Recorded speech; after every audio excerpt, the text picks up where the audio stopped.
Fala, meus investidores! Recebi uma pergunta aqui, olha só, iminência de guerra, câmbio flutuando, bolsa lá fora caindo, commodity subindo, o que fazer para proteger meu pouco patrimônio? Meu parceiro, eu sei que esse pouco patrimônio aí, meu irmão, eu sei que é uma bolada, viu? Não vem para cá com essa conversa fiada não, que eu sei que tem muita grana aí.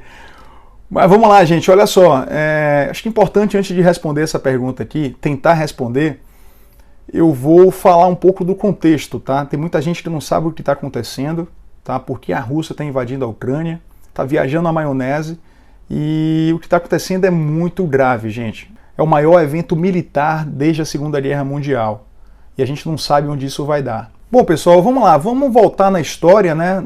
Depois da Segunda Guerra Mundial, o mundo ficou, digamos, bipolar. De um lado, nós tínhamos os Estados Unidos e os países ocidentais com economia capitalista.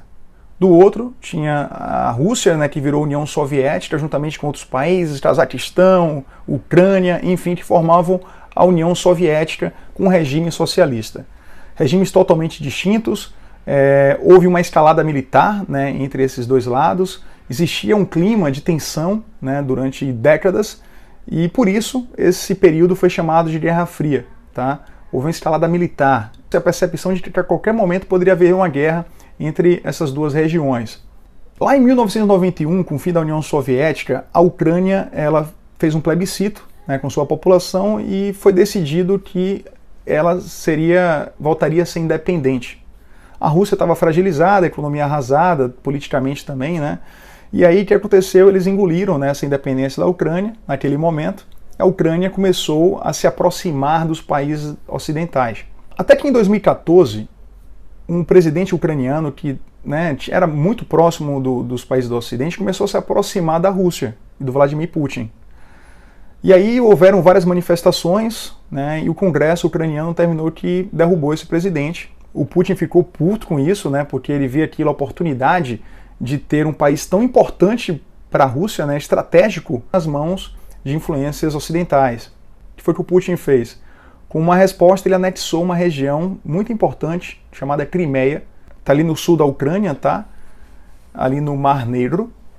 É uma região onde a população tem proximidade, tem laços com os russos, tá? E desejavam pela separação, né? Pela independência da Ucrânia. E a Rússia anexou esse local, um local muito estratégico, né? Vê que é uma península que avança ali para o Mar Negro, e o Mar Negro é o mar que liga ao Mediterrâneo, que por sua vez liga ao Atlântico.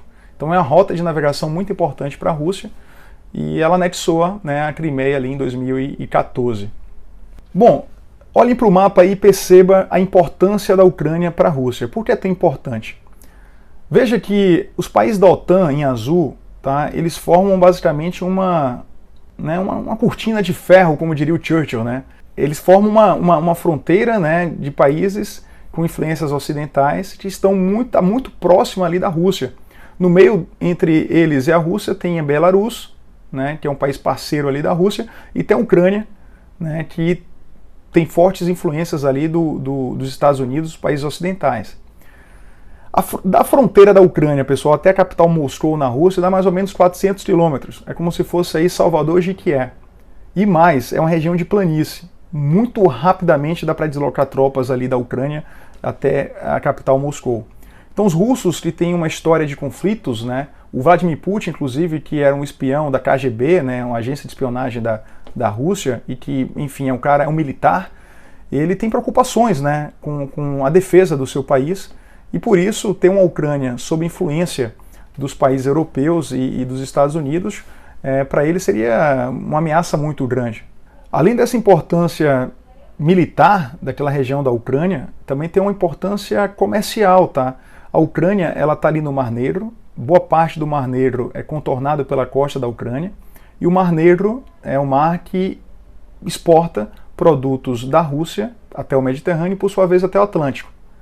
Se a gente desconsiderar o Mar Negro, o que é que a Rússia tem? Ela tem um acesso ao Mar do Norte, que boa parte do ano está congelado, e tem um acesso pelo Pacífico. Então ali é uma rota comercial importantíssima para a Rússia, tá? E a Rússia quer ter o domínio daquela região. Bom, desde sua independência em 91, há um namoro, né, entre a OTAN e a Ucrânia.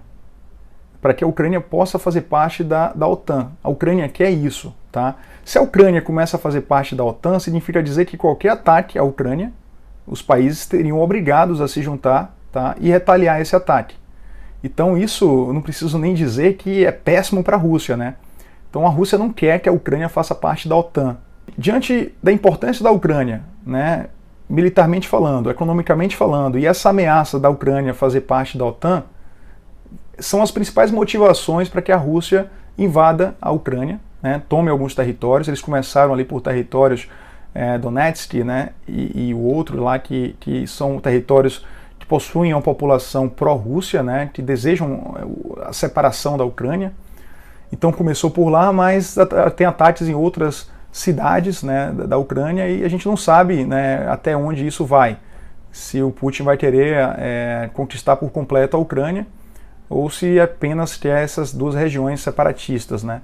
Bom, tudo indica que Putin já vinha se preparando há muito tempo, né? Já é um desejo dele de muito tempo a anexar a Ucrânia também. E ele esperou um momento oportuno. E por que esse é um momento oportuno? Porque as economias do mundo todo estão muito fragilizadas, né, com o pós-pandemia, sofrem com muita inflação. Imagina que a Alemanha, por exemplo, 50% da energia consumida pela Alemanha vem do gás russo. Né? Existe inclusive um gasoduto que passa pelo Mar do Norte e liga a Rússia à Alemanha. Então, assim, a Alemanha é dependente do gás russo. Imagina se a Alemanha deixa de usar o gás russo. O que vai acontecer com a inflação dela? Dispara ainda mais. Então, os países estão combatendo a inflação e qualquer embargo econômico à Rússia vai custar também caro para esses países. Então, esse é um ponto vantajoso para a Rússia e para o Vladimir Putin. Tá? Outra coisa, a Rússia invadiu a Crimeia em 2014 e qual foi a resposta do Ocidente? Embargos de não muita relevância. Então ficou barato, né? Então aquilo motivou, olha só, se eu mexi na Crimeia e não fizeram nada, eu vou mexer mais um pouquinho aqui. Então esse ponto também com certeza contou. Outra coisa, o presidente ucraniano, ele era um humorista, certo? Ele inclusive interpretava um papel de um presidente. Terminou sendo eleito na Ucrânia, né? É um cara que não tem experiência política, é um cara que não tem experiência militar, e o Putin vê isso como uma desvantagem, né, para a Ucrânia e uma vantagem para a sua invasão. Outro ponto também a considerar é que a Rússia acumulou uma grande reserva, tá, em ouro ao longo do tempo. Chega a 100 bilhões de dólares. Quanto mais reserva tem um país, significa dizer que ele está menos suscetível, menos exposto a embargos econômicos, por exemplo. Ele consegue aguentar o tranco ali por mais tempo, porque ele tem um colchão, é como se fosse uma reserva de emergência para um período como esse. Bom, agora vamos responder a pergunta aí, tá? Pessoal, períodos de guerra trazem uma incerteza muito grande. É como o efeito borboleta, né? Bater de asa de uma borboleta aqui, a gente não sabe o impacto que vai ter lá na frente. Guerras trazem muitas incertezas, porque é como se mexer em peças de um tabuleiro, né? A gente não sabe quais são as consequências. A Rússia invade a Ucrânia. O que é que os Estados Unidos vai fazer? Embargos econômicos. A Rússia continua invadindo. O que é que os Estados Unidos e as outras potências vão fazer? Deslocar tropas para perto da Ucrânia ou até mesmo dentro da Ucrânia. Aí de repente tem um ataque de um míssil a uma dessas tropas de um outro país. O país já entra também na guerra. Aí o país que é aliado da OTAN é obrigado também a entrar na guerra. E aí uma guerra que era local entre dois países vira uma guerra mundial, entende? Então a gente não sabe o que vai acontecer. Então em momentos de incerteza, o que é que as pessoas fazem normalmente? Elas correm atrás, né, de ouro e de dólar, que são ativos mais seguros.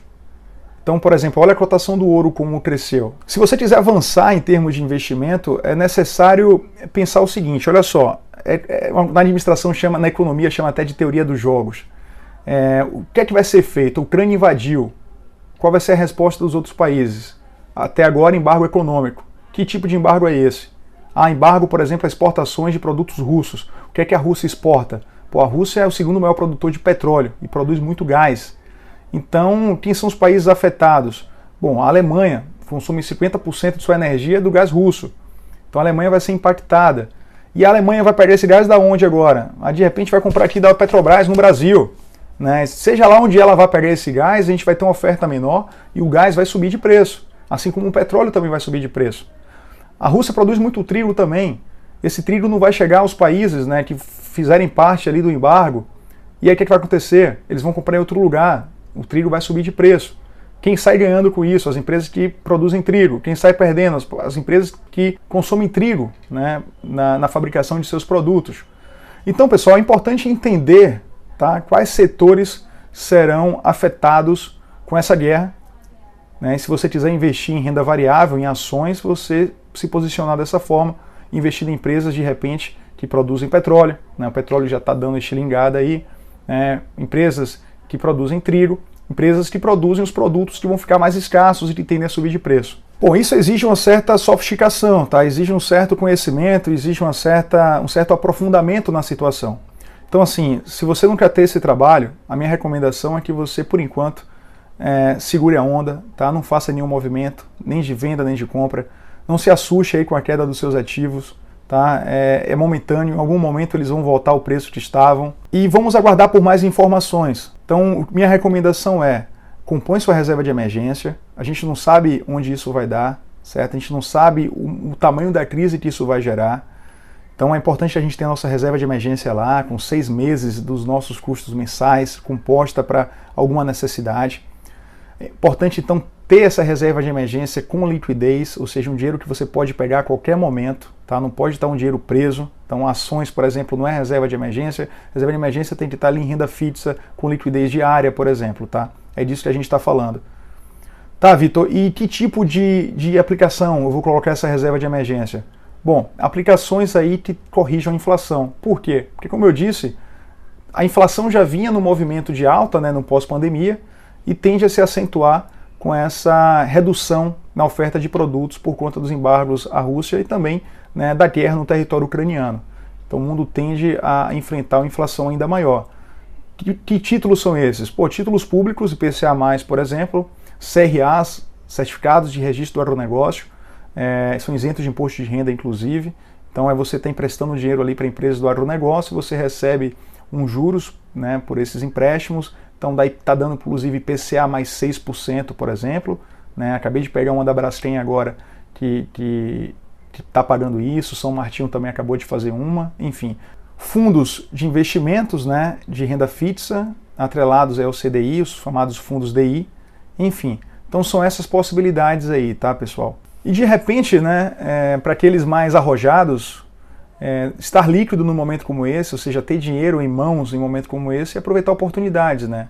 Porque muitas empresas boas vão cair de preço, vão ser afetadas por essa questão, né, da guerra, enfim, então pode ser um momento muito oportuno.